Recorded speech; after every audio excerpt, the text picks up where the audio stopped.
যার টুকরা সন্তানকে আগুনের গর্তের ভিতরে ফেলে দেওয়া হবে।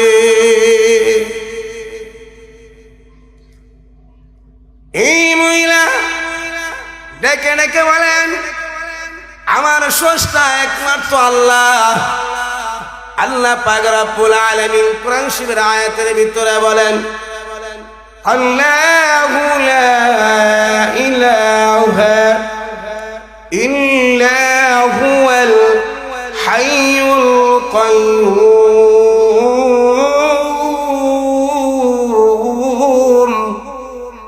আল্লাহ ছাড়া আমাদের কোনো কি মাবুদ নাই। এই মহিলাকে ডেকে বললেন, হ্যাঁ মহিলা, তোমার রবকে।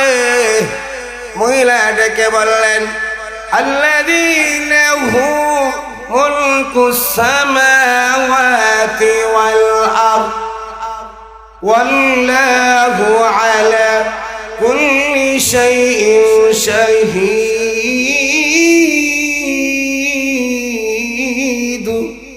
মহিলা বললেন, যিনি আসমান জমিনের মালিক তিনি হলেন আমার আল্লাহ।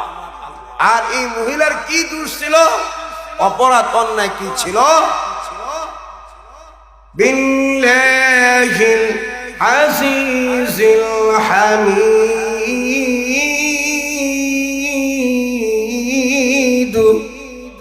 কেবল মাত্র প্রশংসিত ওই সর্বশক্তিমান মাবুদ আল্লাহর প্রতি ঈমান আনার কারণে মহিলার সন্তানকে আগুনে ফেলে দিল।